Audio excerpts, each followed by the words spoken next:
¿Los picos de glucosa son tan peligrosos como muchas personas piensan? Quédate tranquilo que en este video te voy a contar todo lo que está científicamente comprobado y lo que no. ¿Se pueden evitar o prevenir los picos de glucosa aún comiendo carbohidratos? ¿Es verdad que hay personas que se benefician de los picos de glucosa y otras para los cuales puede ser muy peligroso para su salud? Quédate tranquilo que en este video te cuento todo sobre los picos de glucosa.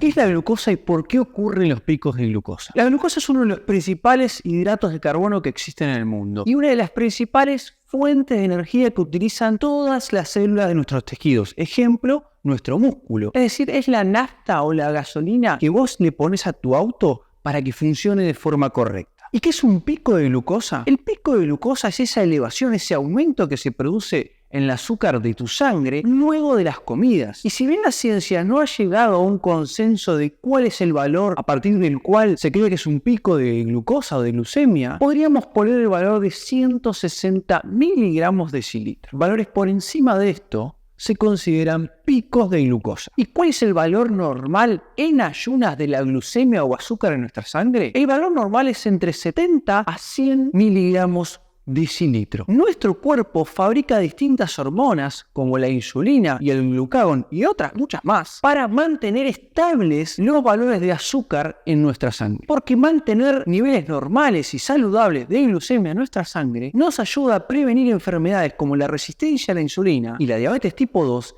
y a largo plazo a retrasar el envejecimiento y prevenir enfermedades como el infarto del corazón, la insuficiencia renal y el derrame cerebral o accidente cerebrovascular. Si bien los picos de glucosa a largo plazo son peligrosos, tener bajones de glucosa, o sea, por debajo de 70 miligramos de decilitro, lo que nosotros en medicina llamamos hipoglucemias, pueden ser letales de forma instantánea para la persona que las sufre. ¿Qué quiere decir? Que te pueden matar en un instante. Por eso es imprescindible mantener ese equilibrio, ni estar por debajo, ni estar constantemente por encima de los valores normales. Y entonces, ¿cuáles son los riesgos de tener a largo plazo picos de glucosa en nuestra sangre? Lo primero que necesito que sepas es que los picos de glucosa van a ser peligrosos no solo para personas que tienen resistencia a la insulina o diabetes tipo 2, también pueden ser peligrosos para personas sanas como cualquiera de nosotros. Nadie escapa de los peligros y los riesgos de los picos de glucosa a largo plazo. Cuando hablamos de picos de glucosa, hacemos referencia a que en personas sanas son valores por encima de 140 miligramos de decilitro después de las comidas y en personas con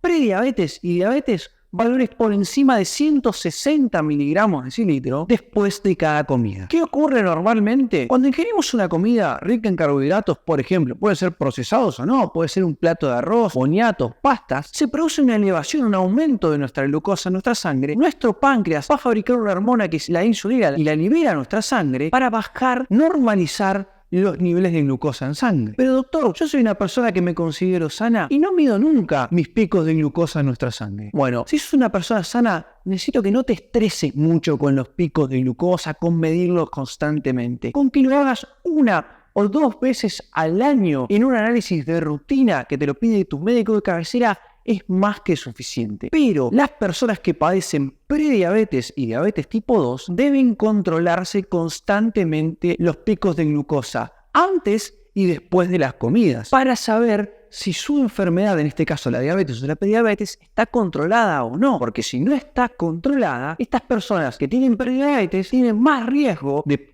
transformarse en diabetes, o sea, de padecer diabetes, y las personas que ya tienen diabetes, de padecer sus complicaciones, insuficiencia renal, ceguera por diabetes y enfermedades cardiovasculares, como el infarto y el ACV. Es por eso que van a ver a las personas con diabetes que tienen un aparatito con el cual se pinchan el dedo y luego lo colocan para leer y pueden controlar su glucosa antes y después de cada comida, si ajustan las dosis de su tratamiento, ejemplo, las inyecciones de insulina. También existen hoy en día aparatos que van en directa comunicación con nuestros teléfonos celulares, con los cuales las personas sanas también pueden medirse sus picos de glucosa. Pero te repito, si sos una persona sana, que basás tu dieta en alimentos naturales, en comida real, entrenás la fuerza y la resistencia todos los días, no te preocupes, no te estreses por medir tus picos de glucosa que seguramente no te van a afectar. Entonces, de acá surge esta pregunta, ¿debo sí o sí evitar los picos de glucosa en nuestra sangre? Y como todo en medicina, la respuesta es depende. Si sos una persona que padece de prediabetes o diabetes tipo 2, controlate los picos de glucosa porque tenés que evitarlos, porque a largo plazo esos te van a enfermar mucho más. ¿Y qué ocurre en las personas sanas? ¿Debo sí o sí evitar los picos de glucosa? La respuesta depende, es un poco más complejo. Si son picos eventuales, aislados, no habría ningún problema. Pero los picos cada vez más frecuentes y a largo plazo te pueden enfermar. Y te voy a contar lo que sucede. Cuando ingerimos una comida rica en carbohidratos, sea una comida ultraprocesada o una comida natural, se eleva la glucosa, se genera un pico de glucosa en nuestra sangre. Nuestro páncreas va a fabricar insulina, la va a liberar a la sangre, como te lo dije anteriormente, y va a bajar los niveles de glucosa en la sangre. Esto ocurre cada vez que vos ingerís una comida. Pero si cada vez los picos de glucosa son cada vez más frecuentes y cada vez más altos, pasamos de picos de glucosa de 160 a picos de glucosa de 240, nuestro páncreas cada vez va a fabricar más insulina y toneladas de insulina en nuestra sangre. Esto se conoce como una etapa previa a la prediabetes, que es el hiperinsulinismo. Mucha insulina dando vuelta en la sangre tratando de bajar los niveles de glucosa de nuestra sangre. Si esto se mantiene a largo plazo, primero, esa insulina no va a poder actuar de la forma correcta para bajar la glucosa. ¿Cómo conocemos esto? Como resistencia a la insulina. Y después, si esto continúa,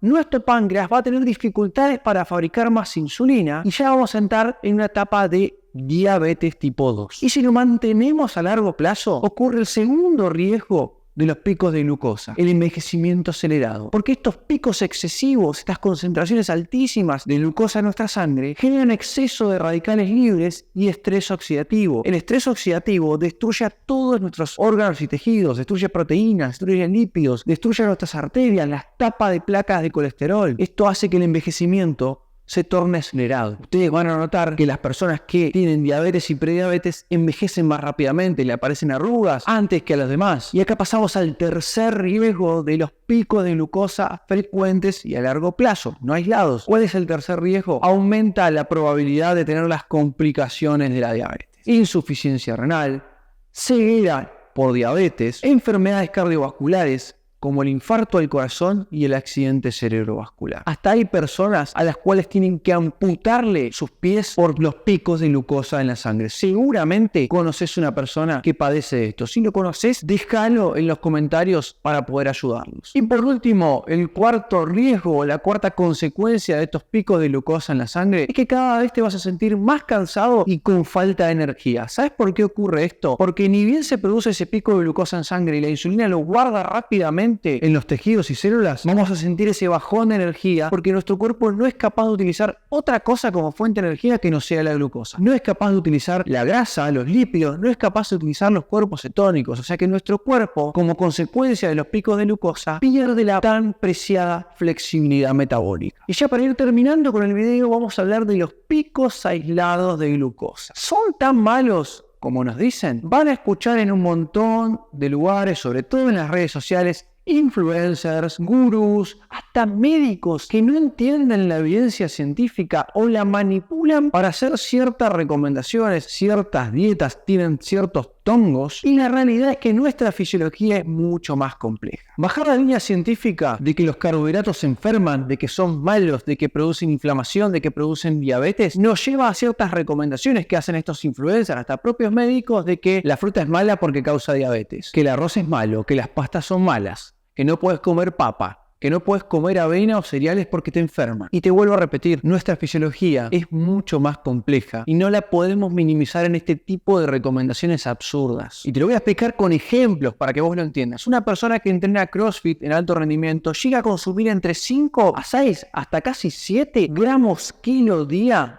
de carbohidratos, algunos refinados y algunos naturales. Esto, para que tengas un ejemplo, llegan a comer hasta medio kilo de arroz por día, 5 porciones de fruta, 300 gramos de boniato, papas, mucha avena, muchos cereales. Y lo que en realidad pasa a estas personas es que sí se produce un pico de glucosa aislado, pero tienen tanta masa muscular y gastan tanta energía durante el ejercicio que esta glucosa baja rápidamente y se utiliza como fuente de energía para el ejercicio. Entonces no queda glucosa para generar daño, porque se utiliza todo como combustible. Y esto me va a llevar al segundo ejemplo ejemplo, las personas que tienen una adecuada cantidad de masa muscular y que entrenan a la fuerza todos los días van a necesitar de estos picos de glucosa como fuente de energía para mejorar su rendimiento y aumentar más su fuerza y su masa muscular. Te repito, estas personas no van a sufrir las consecuencias de los picos de glucosa. Lo van a usar a su favor para mejorar su rendimiento y su calidad de vida. Otro ejemplo es el del maratonista. El maratonista a la mitad de la carrera agarra un gel de hidratos refinados, azúcar pura y la ingiere. ¿Por qué lo hace? Porque necesita absorber rápidamente. No se puede comer un plato de arroz en el medio de la carrera con mucha fibra porque no tiene tiempo para digerir. Necesita absorberlo rápidamente para llenar